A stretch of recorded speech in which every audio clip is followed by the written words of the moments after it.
On today's show, we have our spoiler-free review of Thor: The Dark World.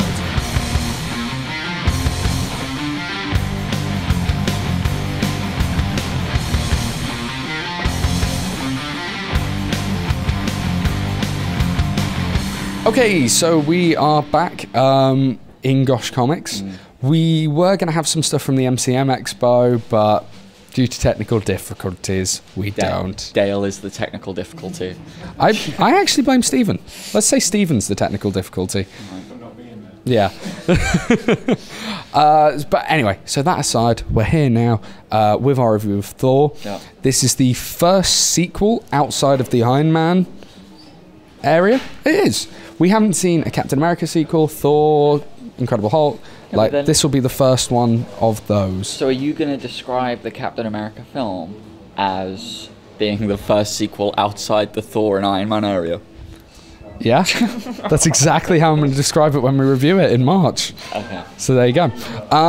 This, again, follows the adventures of Thor on Asgard. Some Dark Elves show up. They cause some trouble. Dan, what did you... Oh, by the way, before we go into this review, I've got a couple of apologies to make. I've rewatched Iron Man 3. Wasn't as good as I said it was. It's a bit rubbish. And you know what? I'm up to episode 6 of The Shield. I really wish it'd get cancelled. I don't love it. It's really bad. I'm sorry. Meanwhile, all of my opinions still stand. Still stand. But I still really enjoy Man of Steel, and I've seen that twice now. Still think it's fantastic. Anyway, what did you think of Thor? What did I think of Thor? Okay, so I went to see this at a midnight screening. I was in the... And I went to see it in 2D as well, so I can't really comment on the 2D. As did I. Do you know what was interesting about my screening was that it was... All the nerds, like all the hardcore, were in the 3D screening because it was a double bill. They were showing them back to back. So there were very, very few people in my screening. But then I thought, I don't want to watch it in 3D. Yeah.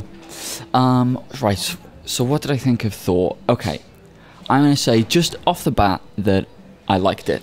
Okay. I did like it. Yeah.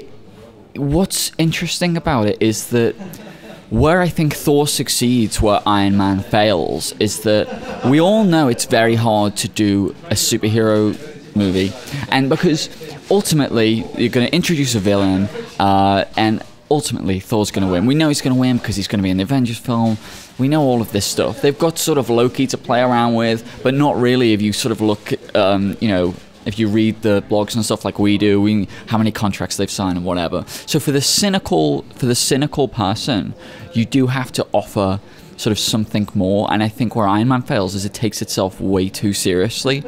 On the other hand, Thor seems to operate on a very, very self-aware sort of platform where it's like, and even there's a moment, which I'm not going to spoil, spoiler-free, there's a moment right at the end of the film where, we're in this massive action sequence, as is going to be at the end of this type of film, and something happens which I'm like, okay, that's really strange. It's really strange, and it makes me keep paying attention, right?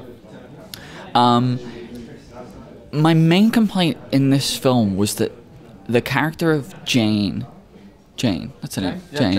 Jane Foster is pretty much irrelevant, like completely irrelevant. Her part, like her piece to play in the film, could have been played by anyone. The love story feels kind of trite, and as I've alluded to, just because the plot is predictable, and because in a sense it's got to be predictable, this is never going to be like a game-changing film. However, this film is genuinely hilarious.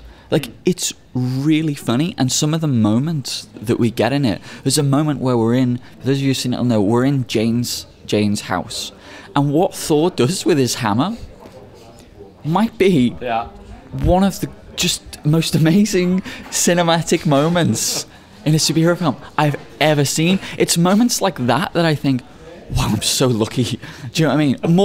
Even more so than the end credits scene, which made me, blew my mind. Yeah. But even more so than that moment with the hammer just sums up the whole film for me, because it's completely self-aware. It's something that you would have thought would never have happened in a million years, and it's genuinely hilarious. This film has a wonderful tone.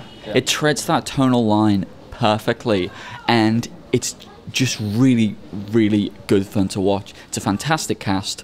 Natalie Portman isn't really relevant, but I genuinely really enjoyed this film. Yeah, I mean, I definitely agree with you. I really enjoyed this film. I do find what I like about Thor is that he toes the line between sci-fi and fantasy, and I think that's great. However, within the first 10 minutes of this film, I'm going, oh, we're really going more into the sci-fi than we are fantasy now, and I don't know how I felt about that. And by the way, some of the noises, like spaceships made, and like the way certain guns were shot, I was like, this sounds incredibly like Star Wars. Like, this sounds like a Star Wars film. It had that very similar kind of Star Wars, this is an adventure vibe. And like, especially with the sound, it was no surprise that in the credits it says it's done by Skywalker Sound. Like, that did not surprise me at all. So I didn't enjoy that as much. Is the kind of more sci-fi, because I really liked Thor for the balance, and it felt a little bit imbalanced. I think the acting was fantastic. Chris Hemsworth is Thor. He just nails it, doesn't he? It's perfect. Tom Hiddleston. Like, I mean, we need to say any more than the fangirls do, because he just nails this role every time. Has some of the best moments on screen as Loki. And, you know, even Anthony Hopkins as Odin. And, you know, I agree, Natalie Portman's character is a bit irrelevant, but to be honest, I found the majority of the people on Earth irrelevant. I could have done without all of them, and the story still would have made sense. I don't see, but obviously one of the best things about the story though is his interaction, his fish out of water interaction with this sort of I do agree with that, and they really help. They're a really good catalyst for that. Yeah, you're right. It's very funny. For me, that what you said wasn't the funniest part, and again, spoiler free. But for me, the funniest part is the interaction between Thor and Loki, and you know the scene I mean. Yeah. This film is very funny. Some of the action moments in this film just made me go, oh my god, that was amazing. The bad guys' grenades? How cool was that? They were wicked. And there is just one shot where it's like Thor's got to jump into action, and he leaps off a building, just grabs his hammer and goes, and you just go,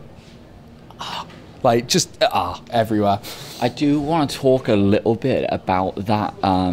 It's the reason I was excited for the film, that sort of Thor-Loki dynamic and bond.